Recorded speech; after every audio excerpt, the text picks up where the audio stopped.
The sea whispers. The wind carries stories of adventure, discovery, and passion. This is Portugal, a land of explorers, poets, warriors, and dreamers. A country where history is written in the waves, in the streets, in the hearts of its people. In this story, you will travel through time. You will walk the streets of Lisbon, hear the sorrowful songs of Fado, and taste the sweet pastéis de nata. You will sail with brave explorers into the unknown, stand on the cliffs of Sagres, and feel the power of a nation that once ruled the seas.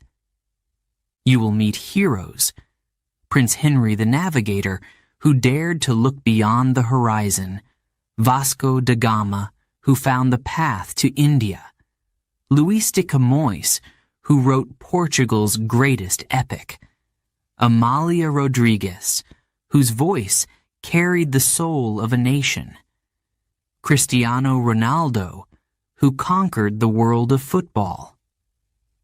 Each chapter will take you deeper into Portugal's past and present.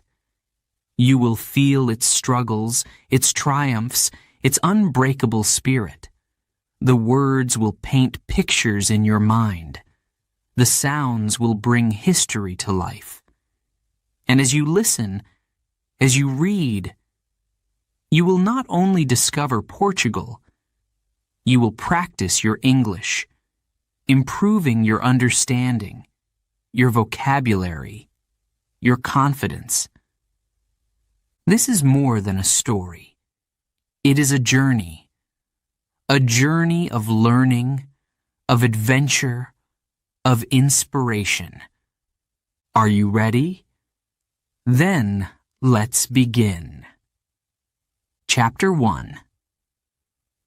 A small country with a big story.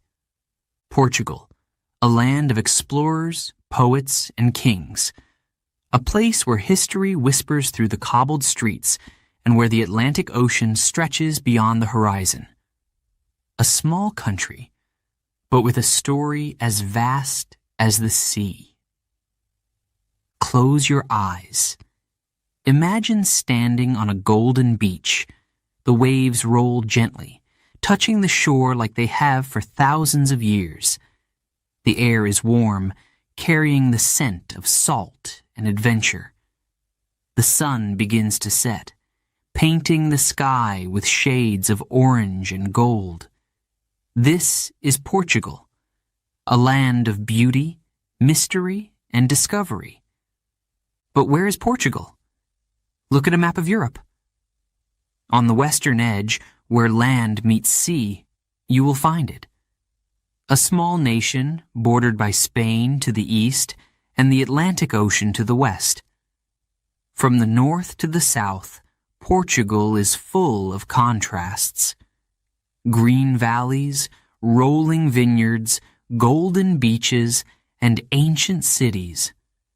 A country shaped by the past, yet always looking forward. The Portuguese people have always listened to the sea. For centuries, they watched the waves and wondered, what lies beyond? It was here, on the cliffs of Sagres, that a great dream was born. A dream of exploration, of new worlds, of adventure. But before we set sail into history, let's take a step back. Who are the Portuguese? Where did their story begin? Thousands of years ago, before there was Portugal, different peoples lived on this land. The Celts, the Romans, the Moors. Each left their mark. The Romans built roads and bridges. The Moors brought knowledge, music, and new ways of farming. But in 1143, something changed. A man named Afonso Henriques led a great battle. He won, and Portugal was born. A new kingdom, a new future.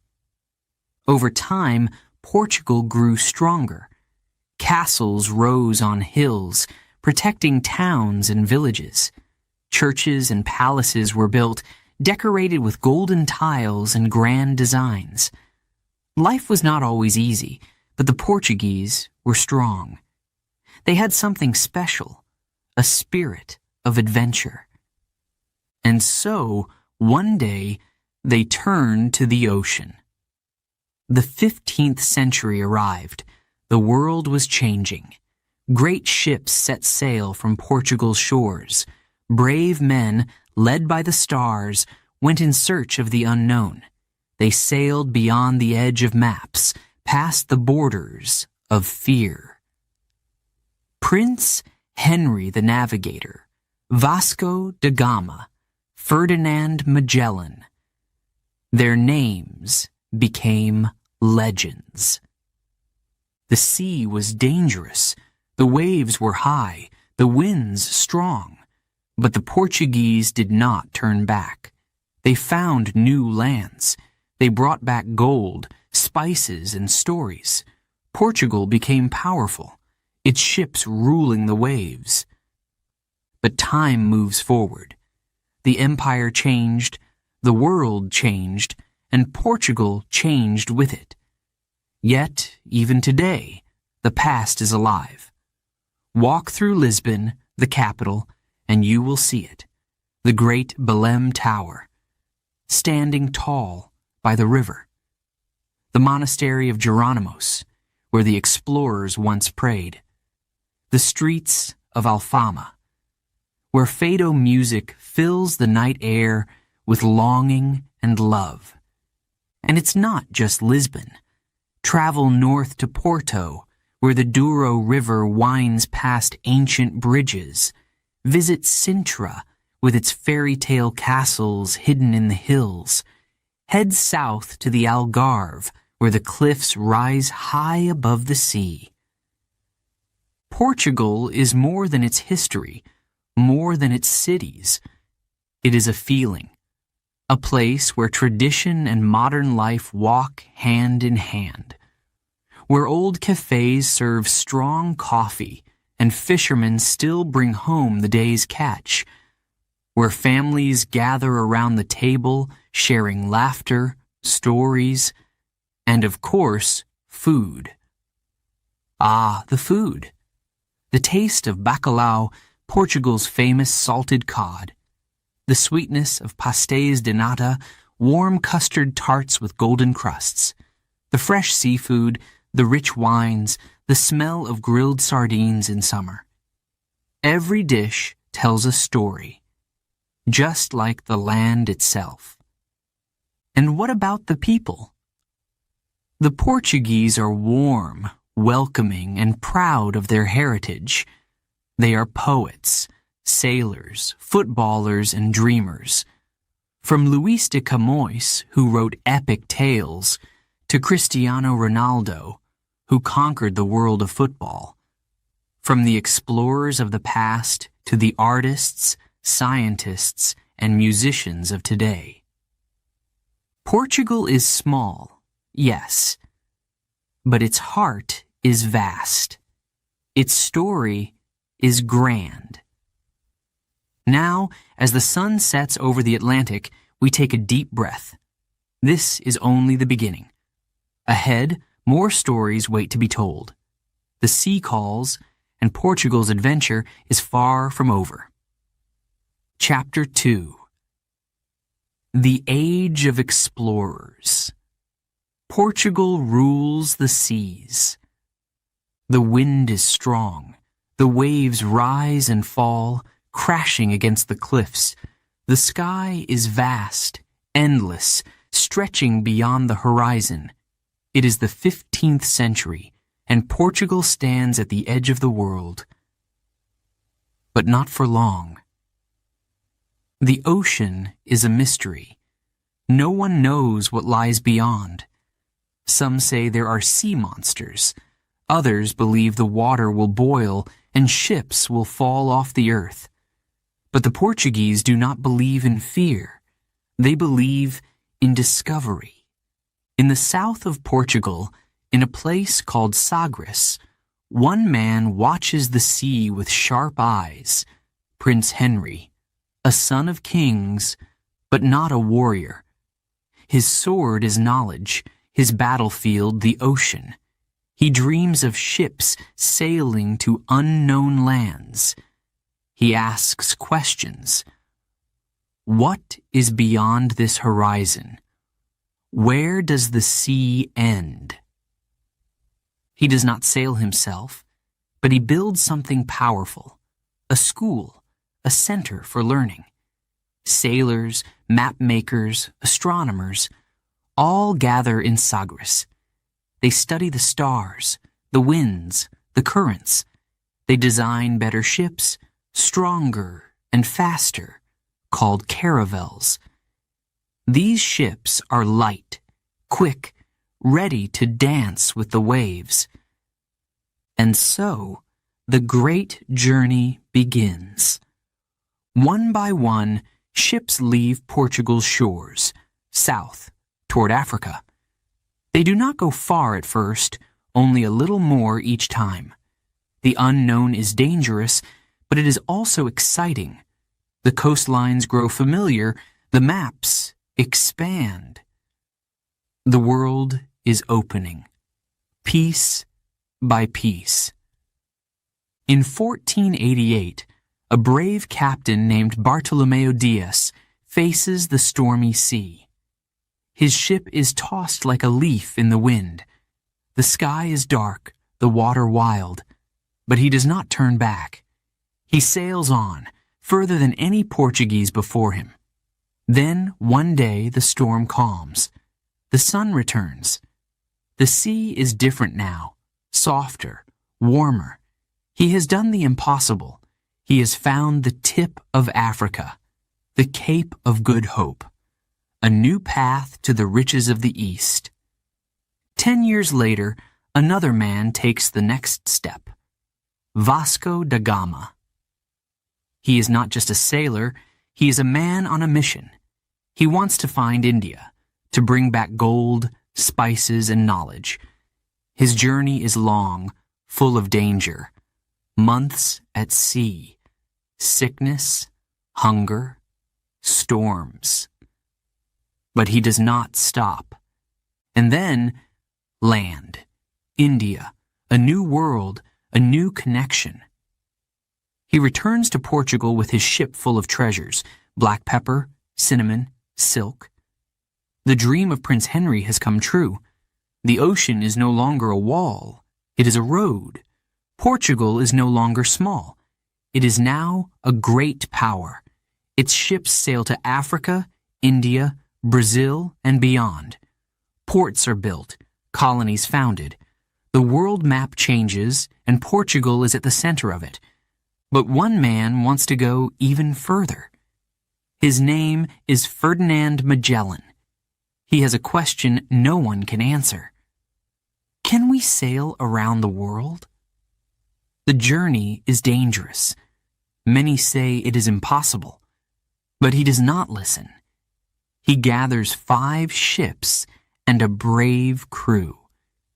In 1519, they set sail. The journey is long. The sea is endless. They pass through storms, battles, hunger. They sail through the dangerous waters at the tip of South America, where waves rise like mountains. They cross the Pacific Ocean, a vast, empty world of blue. 3 years later, the journey ends. Magellan does not return. He dies in battle in the Philippines, but his ship, the Victoria, sails home. It is the first to travel around the entire world, a journey of courage, loss, and discovery. Portugal has changed history. It has connected continents. It has shown the world that there are no limits, only horizons waiting to be crossed. But time moves forward. The golden age of exploration does not last forever. New powers rise, new maps are drawn. Portugal's empire will change, its influence will fade. But the spirit of exploration, the thirst for discovery, will never disappear. Even today, the ocean is part of Portugal's soul. The great explorers are remembered in statues, in books, in the names of streets. The caravels are gone, but the stories remain. The Portuguese people still look to the sea, still ask, what lies beyond? And so, the adventure never truly ends. Chapter 3. The Portuguese Empire, from Brazil to the East. The sails rise, catching the wind. The ocean stretches endlessly ahead. The Portuguese ships, strong and swift, leave the shores behind. They are not just exploring anymore. They are creating something bigger, something powerful, an empire. It starts with trade, gold, spices, silk, treasures from distant lands. Portugal's explorers have found new routes, new places, and new riches. But trade is not enough. They need control. They need ports, cities, power. And so, the empire begins. In 1500, a ship sails west. The captain is Pedro Alvarez Cabral. He is heading for India, but the ocean has other plans. The winds push him far from his course across the Atlantic. One morning, land appears. A vast, green land. New, unknown, untouched by Europe. Brazil. The Portuguese step onto the shore. The forests stretch endlessly. The rivers flow deep and wide. The land is rich with wood, fruit, and life. But they are not alone. The indigenous people watch from a distance, curious and cautious. Two worlds meet for the first time. At first, Brazil is just a place for resources. The Portuguese cut wood, called pau-brasil, a tree with red dye used for fabrics. But soon, they want more. They build settlements. They bring sugarcane, a plant that will change everything. Sugar becomes gold. It is worth fortunes in Europe. Plantations grow. The work is hard. The Portuguese bring enslaved people from Africa to do it. Forced labor, suffering, injustice. This is part of the empire too. A dark shadow behind the wealth. Brazil grows. Cities rise. Salvador, Rio de Janeiro. The Portuguese language takes root. The culture begins to change, a mix of African, European, and indigenous traditions. Music, dance, religion. A new world is being created. But Brazil is not the only jewel in the empire. To the east, across the Indian Ocean, another land waits. Goa. Afonso de Albuquerque, a brilliant strategist, leads the way. He is not just a sailor. He is a man with a plan. He does not come to trade. He comes to conquer. In 1510, his ships arrive at Goa, a city of wealth and spices. The battle is fierce. Cannons fire, swords clash. The Portuguese win. Goa is now theirs. The empire expands. More cities, more ports. Mozambique in Africa, Malacca in Southeast Asia, the island of Timor, each place a key, a door to more trade, more riches. Then, further east, the greatest prize, China. The Portuguese arrive in the 16th century. They do not conquer this time. China is too strong, too powerful, but they make a deal. They are allowed to stay on a small peninsula.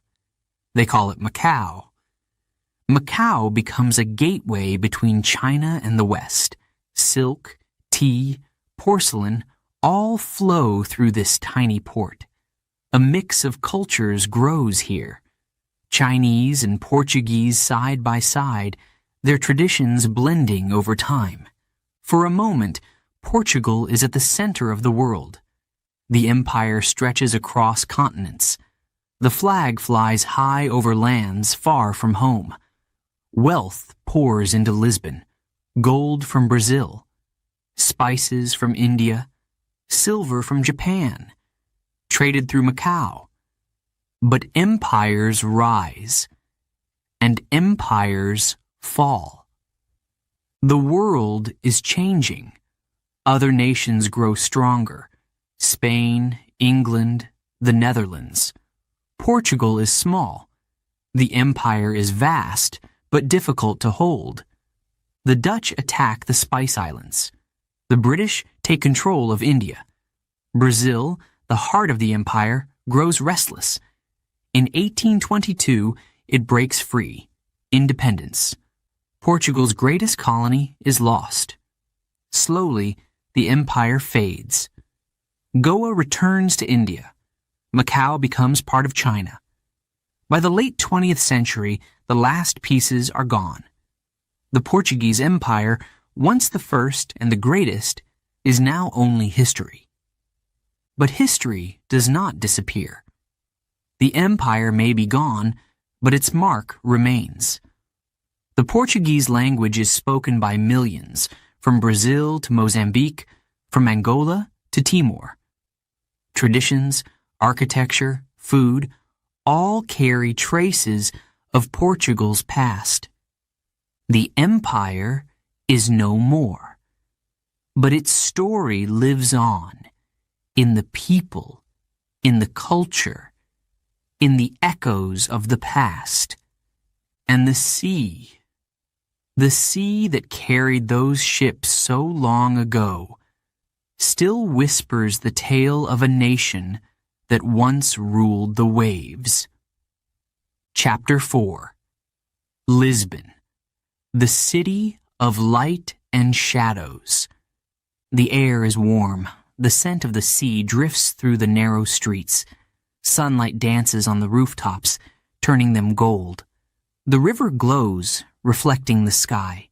This is Lisbon, a city of stories, of dreams, of memories. The streets of Alfama twist and turn like a maze built centuries ago. Clothes hang from balconies. Old trams rattle up the hills. Voices rise and fall in conversation, laughter echoing through the alleys. There is music here, but it is not loud. It is soft, gentle. The sound of fado. A woman sings in a small tavern. Her voice is deep, full of longing. The guitar plays, slow and sorrowful. This is the soul of Portugal, fado, a song of love, of loss, of saudade, the feeling of missing something, someone, somewhere. It is not just music. It is Lisbon's heart. But beneath the beauty, there is a story of pain. A day that changed everything. The year is 1755. It is morning. The city wakes slowly. Fishermen prepare their boats. Market stalls fill with fruit and fresh bread. Bells ring from the churches. Then, without warning, the ground begins to shake. Buildings tremble, then fall. Stones crash to the streets. People run, screaming, searching for safety. The earth moves like a great wave, rolling and breaking everything in its path. The city is crumbling, but the disaster is not over. Minutes later, fires begin. The wooden houses burn quickly. Flames rise. Thick smoke fills the air. Lisbon, the grand city of explorers, is disappearing into fire and ash. Then comes the final blow. The river pulls back, far, far away from the shore. The people watch, confused. The water is gone, but not for long. A great wall of sea, a tsunami, rushes back towards the city. It crashes over the land, washing away the ruins, the people, the past. When it is over, silence falls. The Lisbon that once stood is gone. Thousands have died. The heart of Portugal is broken, but not defeated. From the ashes, a new Lisbon will rise. A man steps forward. The Prime Minister, the Marquis of Pombal. He does not stop to grieve. He does not hesitate. He looks at the destruction and speaks. Bury the dead, feed the living, rebuild the city. And so, the work begins. Streets are planned straight and wide. Stronger buildings are designed, with walls that will not fall so easily. Lisbon is reborn, stronger than before. The city of light rises from the shadows. Years pass. The new Lisbon grows. Along the river, a great tower stands, Belém Tower. Built in the time of the explorers, it has seen kings and sailors, poets and prisoners. It has watched the waters rise and fall, whispering the stories of the past. Nearby, another monument tells the tale of Portugal's golden age. The monument to the discoveries. Tall, proud, shaped like a ship ready to sail. The faces of great explorers carved in stone, Prince Henry, Vasco da Gama, Ferdinand Magellan. Their eyes look forward, always toward the horizon. At night, the city sparkles. The lights reflect on the water, shining like stars. The streets fill with life. Cafes hum with voices. The scent of grilled sardines drifts from open doors. The old trams, painted yellow, continue their slow climb up the hills. Lisbon is a city of contrasts, old and new, light and shadow, memory and hope. It has suffered, it has fallen, but it has always risen again. Today, visitors walk where history was written.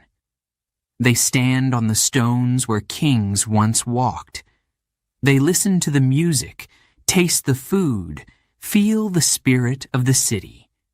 Lisbon is not just a place. It is a feeling. It is the sound of waves against the shore, the warmth of the sun, the quiet sadness of a fado song. It is a city that remembers its past, but moves forward with strength. The light still shines on Lisbon, and the shadows, they only make the light brighter. Chapter 5. Porto, the city of bridges and wine. The river moves slowly, deep and strong.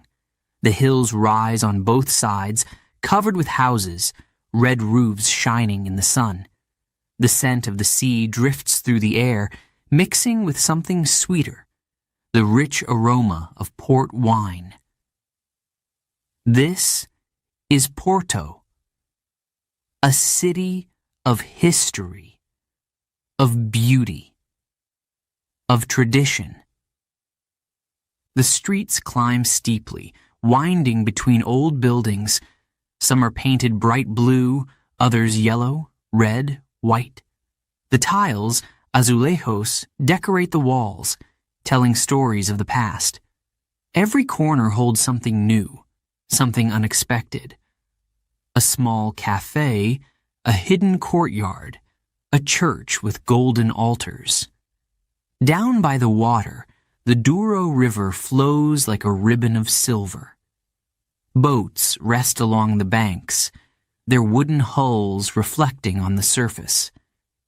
These are rabelos, the boats that once carried barrels of wine from the vineyards to the city.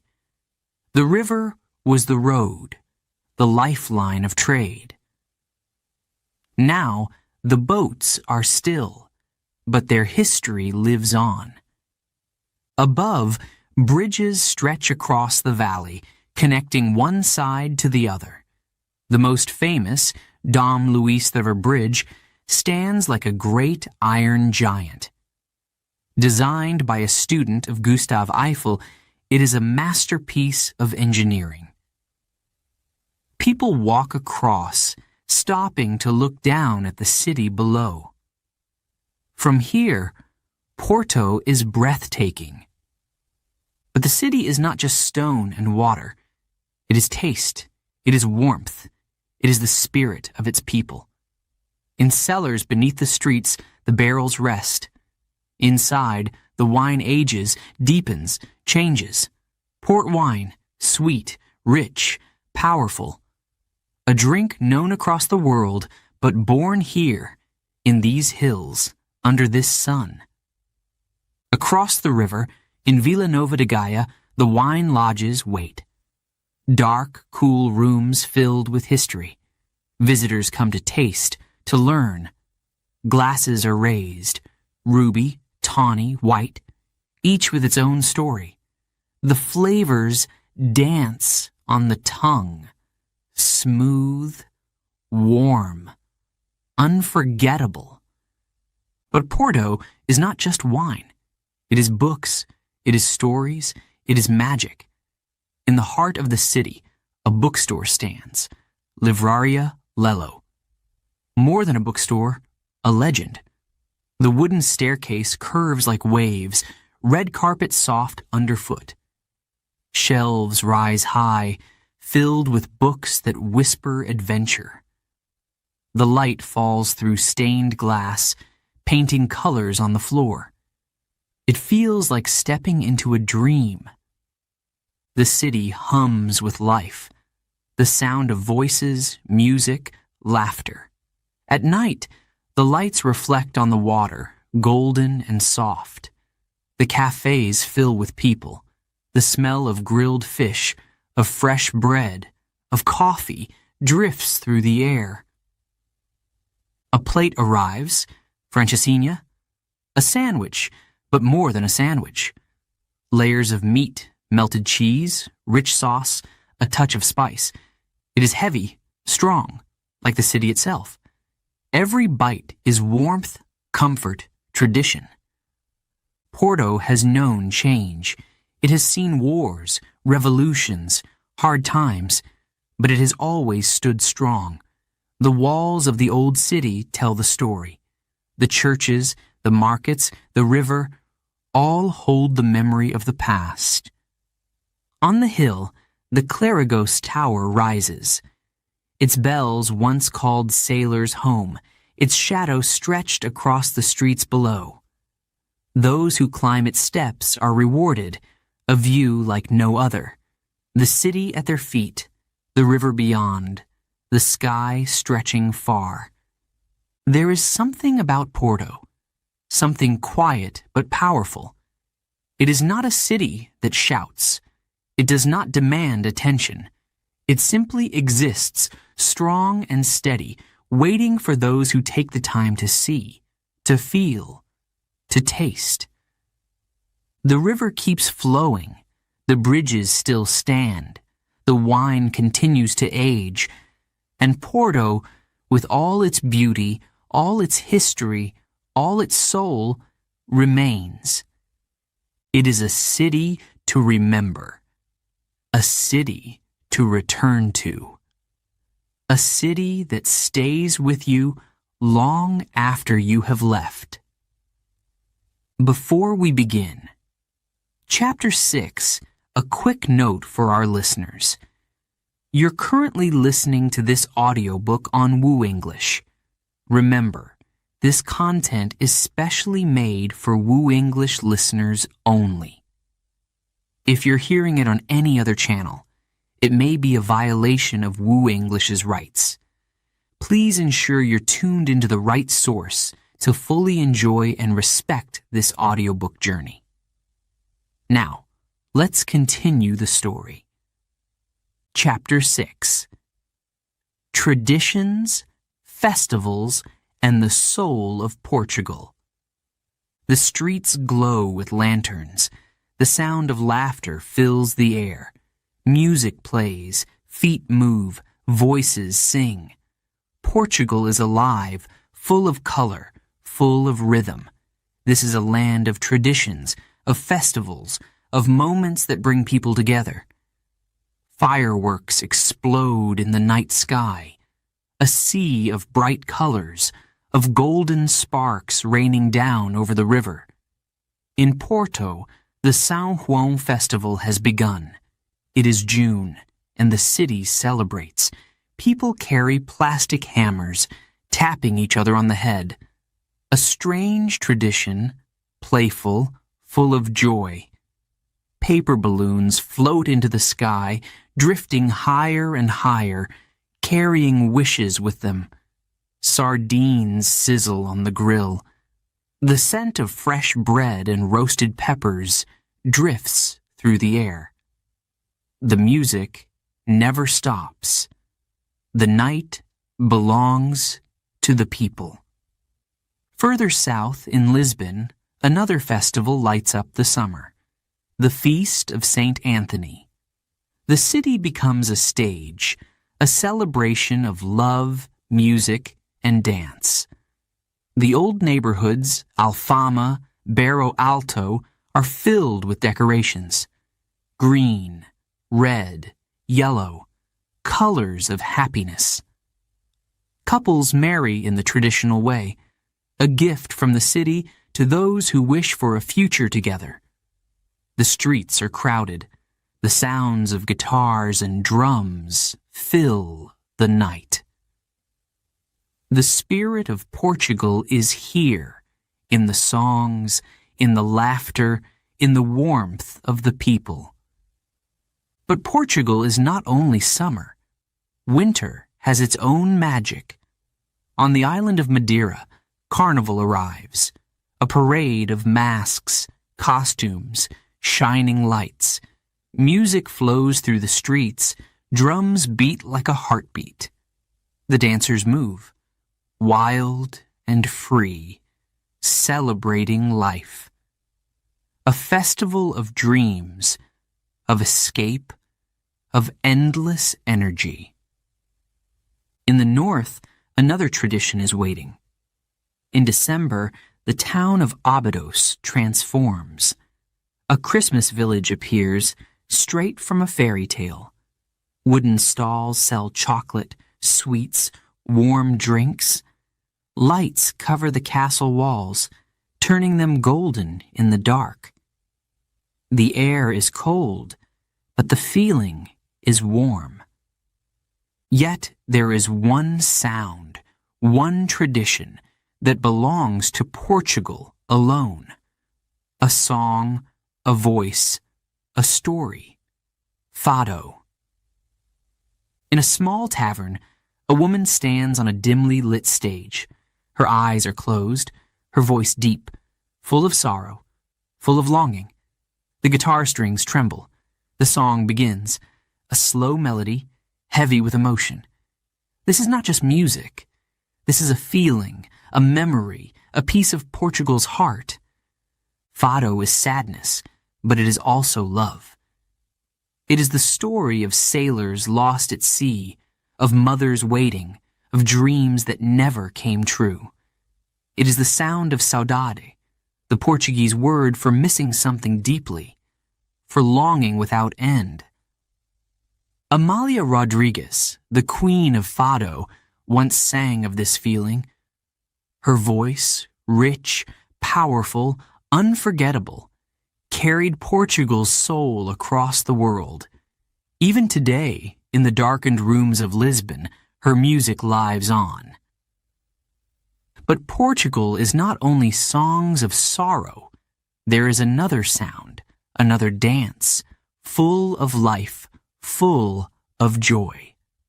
Los Ranchos Folclóricos, groups dressed in bright skirts, embroidered vests, moving in circles, stepping to the beat of traditional drums. This is the music of the villages, the sound of the fields, of harvests, of celebrations that have lasted for centuries. The traditions of Portugal are as old as its history, as deep as the ocean that surrounds it. Some come from the land, others from the sea. Some are joyful, others full of nostalgia. But all of them tell the same story, the story of a people who never forget where they come from. A festival ends, the lights fade, the music slows, the streets empty. But the feeling remains. The spirit of Portugal does not disappear.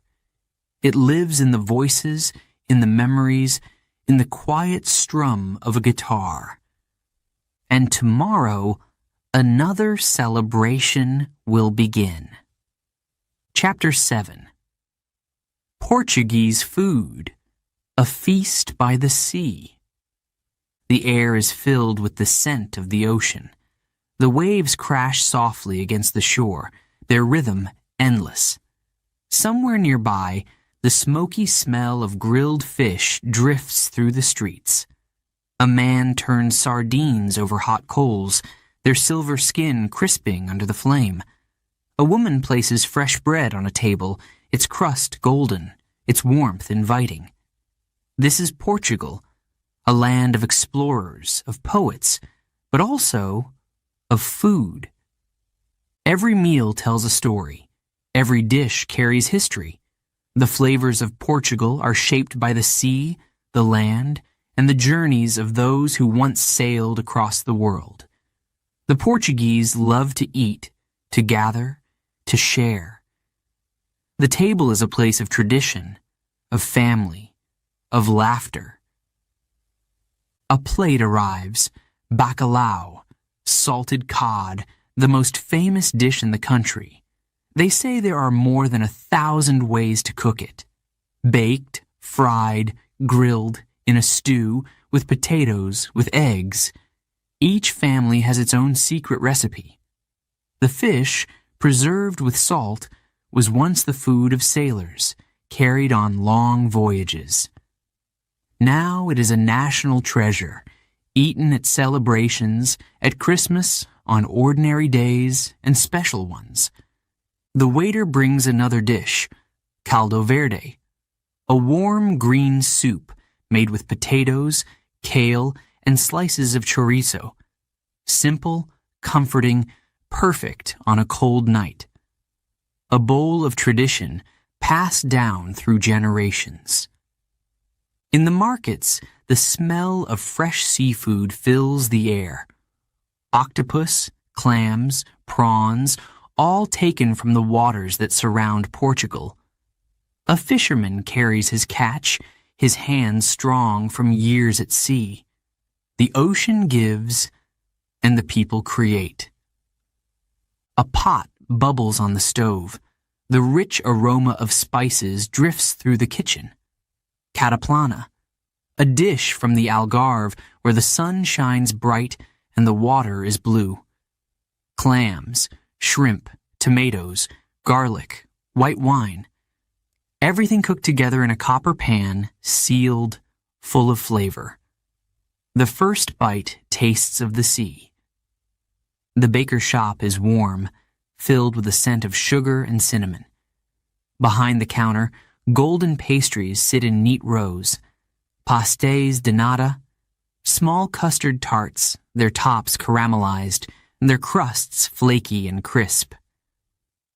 A secret recipe, born in a monastery long ago, now loved across the world. One bite, and the sweetness melts on the tongue. Further north, in Porto, another specialty waits. Francesinha, a sandwich, but unlike any other. Layers of ham, steak, sausage, covered in melted cheese, topped with a rich, spicy sauce. A meal for the hungry, a dish with a soul.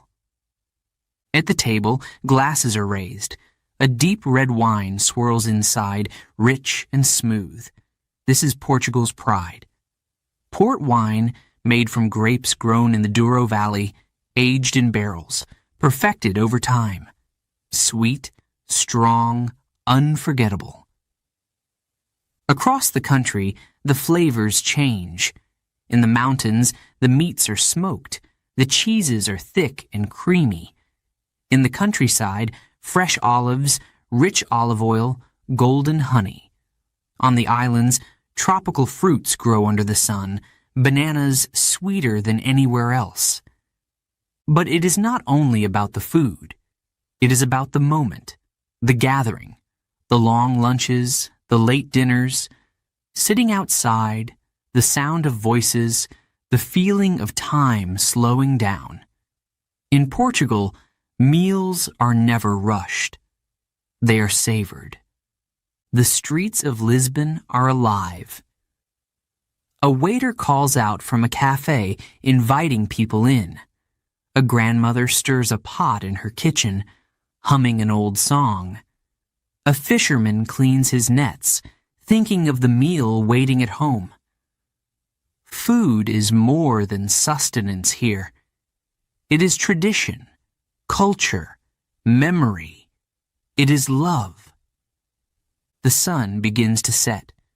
The scent of grilled sardines lingers in the air. A glass is filled once more.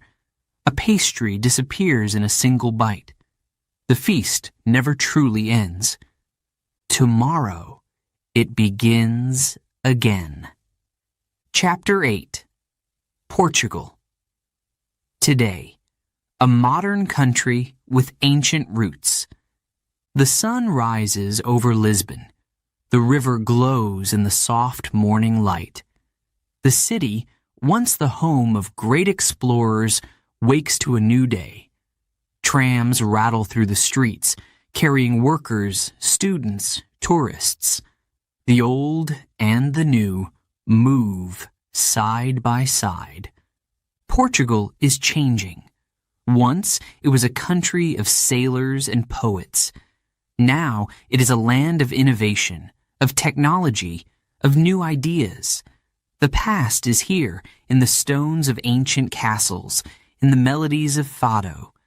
But the future is here too, in the towers of glass and steel, in the voices of young entrepreneurs shaping the world. The capital hums with energy.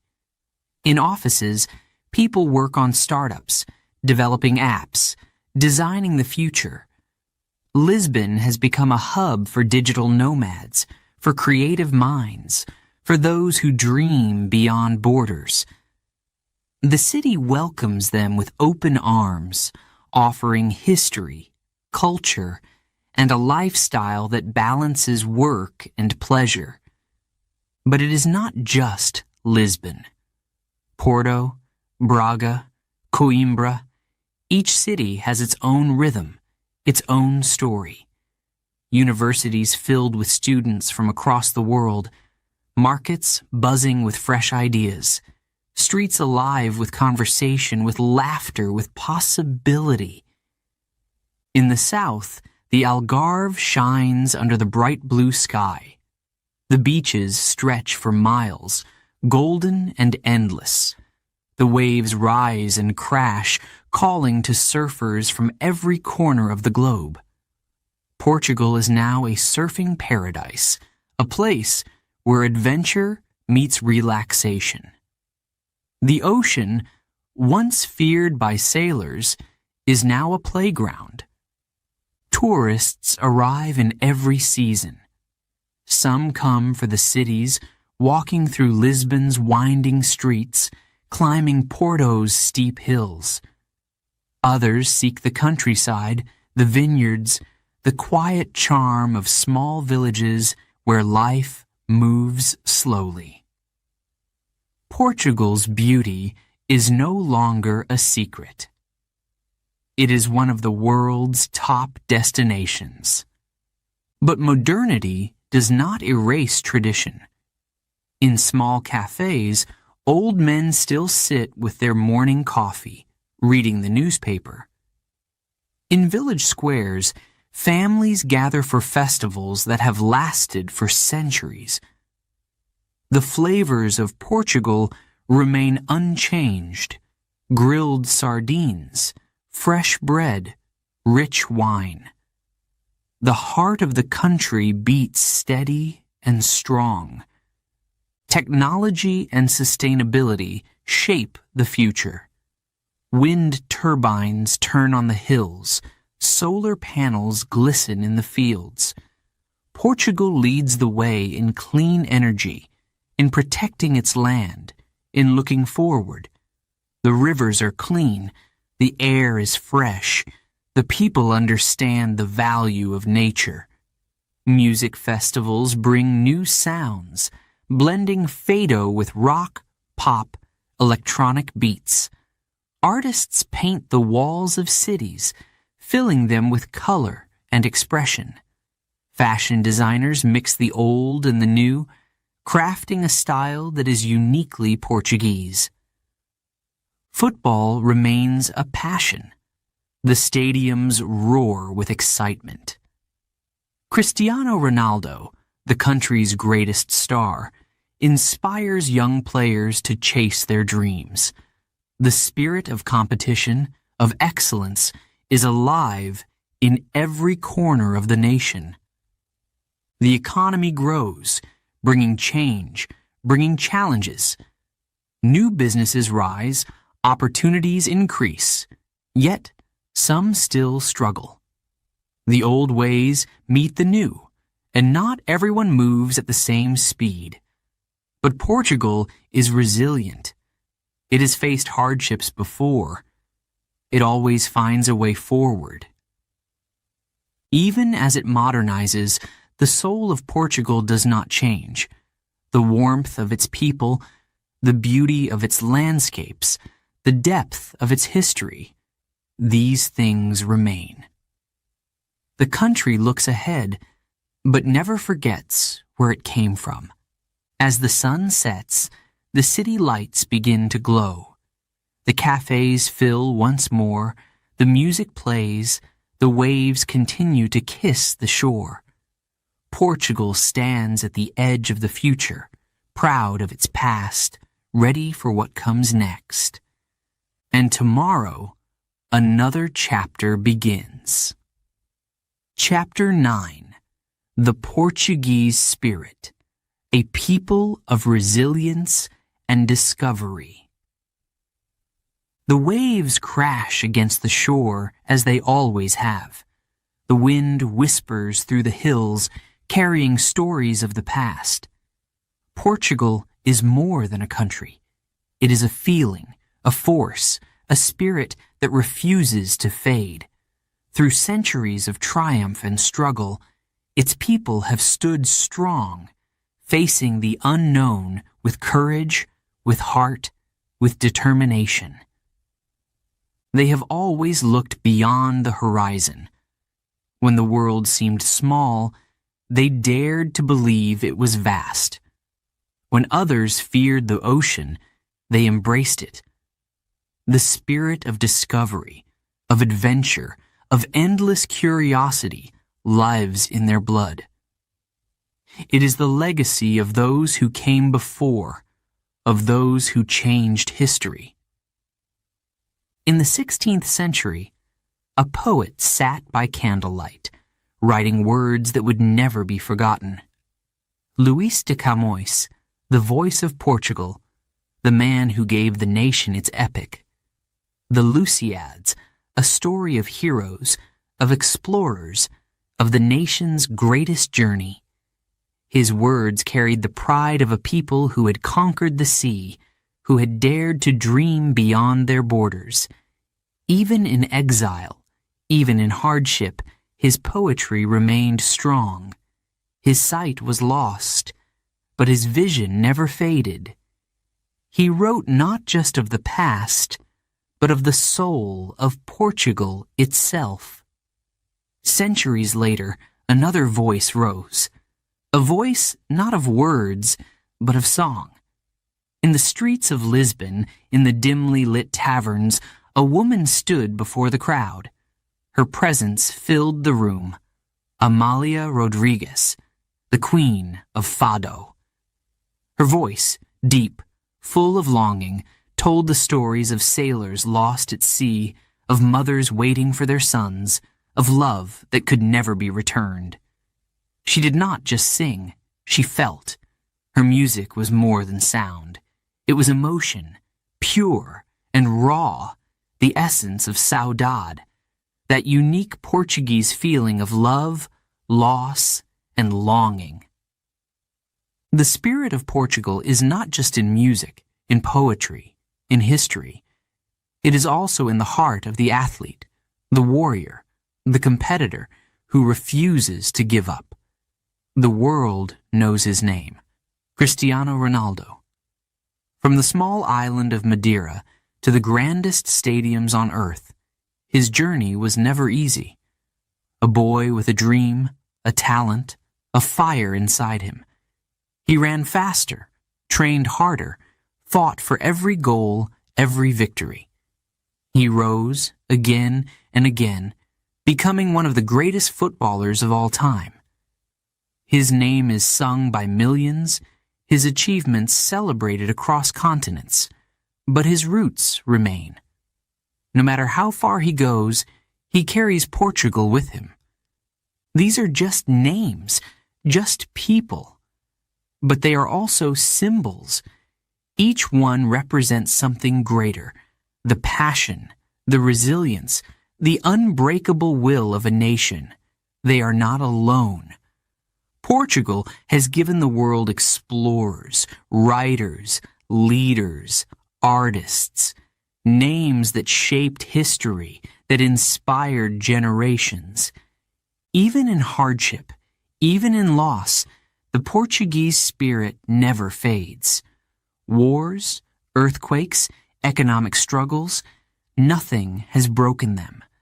They rebuild, they adapt, they continue forward. The past is always with them, but it does not hold them back. It pushes them forward. The land itself tells the same story. The cliffs of Sagres, standing strong against the waves. The rolling vineyards growing rich under the sun. The quiet villages, where time slows but never stops. The cities, alive with movement, with voices, with dreams. At the heart of it all, the people, warm, welcoming, proud. They share their food, their music, their stories. They invite the world in, but never lose their identity. They celebrate their past, but look to the future. They remember their roots, but always reach for something more.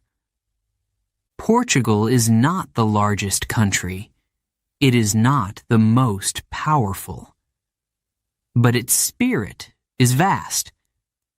It has touched the world, shaped history, left its mark in places far from its shores.